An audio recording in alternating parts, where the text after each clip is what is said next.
I just created a little loop there, and what we're gonna do with that loop is we're gonna solo over it, but we're not gonna think about theory and any of that stuff. So we're not really gonna worry about the notes that we're playing. So I'm gonna use just the pentatonic scale. That was D major to B minor, so I'm gonna use that B minor pentatonic scale. And what we're really gonna focus on is the groove. So the groove that we're getting, that we're hearing, and then how are we gonna play over that groove? And we wanna add a lot of space. At first, at least, we want to add a lot of space to give everything room to breathe. And this is how we're going to try and work on soloing without thinking about theory or anything like that. And we're really just going to worry about trying to keep that groove going and add something nice to it. And I'm going to throw some overdrive on, little reverb, why not? And just hit that looper pedal again.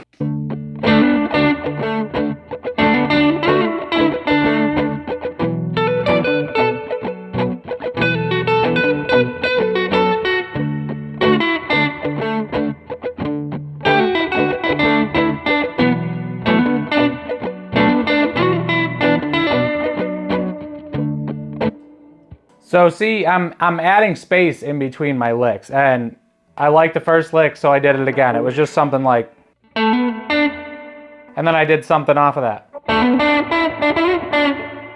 If you're adding space, it gives you time to kind of digest it, right? And then you can be like, I like that. I want to do either the exact same thing again. You can just repeat it again. And when you get out of it, you can just do a little variation of it. That kind of, brings it all around and gets you out of it, and then you can go anywhere from there. Once you do a little repetition and get out of it, then you have more space. So then I kind of just jumped down into this second form of the pentatonic scale and did something similar. And then you have all this area to play with because you have more space to breathe. On this channel, we like to talk guitar, and we're trying to get better at guitar. So if that's something you're into, then please like and subscribe. So the first thing to do is listen to the groove and see how it's making you feel, right?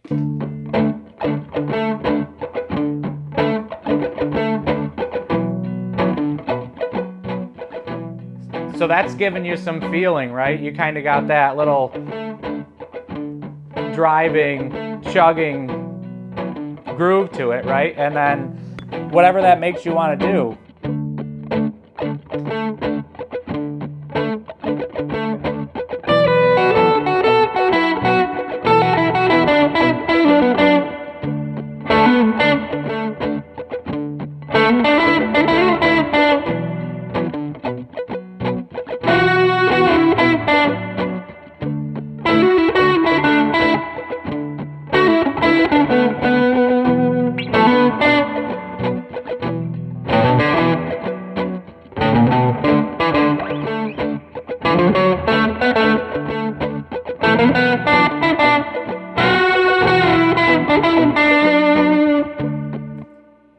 And by leaving space, it gives you and the listener more time to digest it.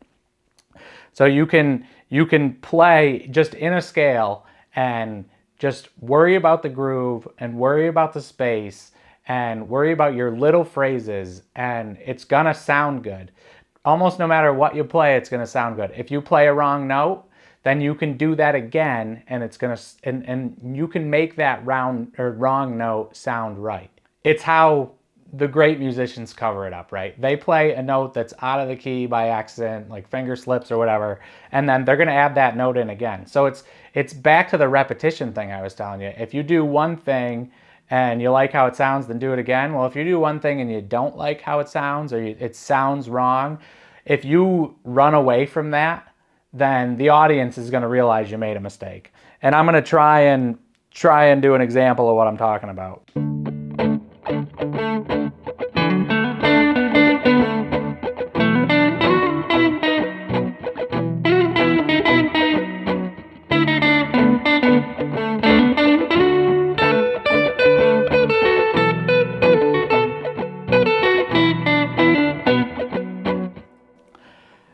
Now, I hope you noticed it. Basically, when I went through, I tried to get you a feeling of, where the solo is.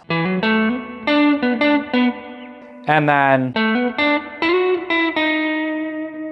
that note's out of key right there. And it doesn't sound good, but then I tried to just, you know, hit that note a couple more times.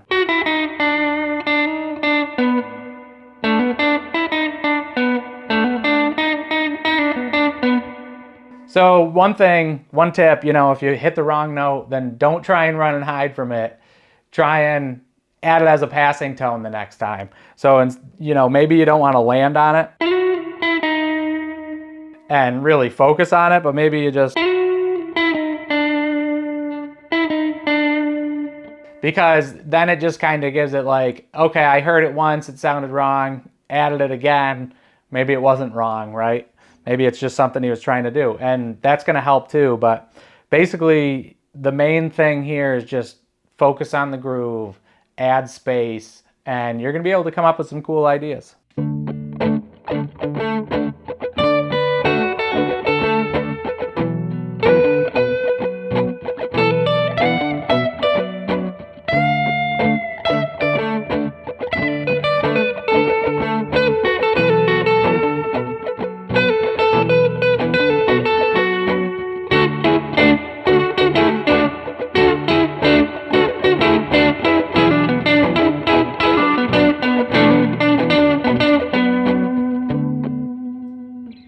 I hope you like this lesson.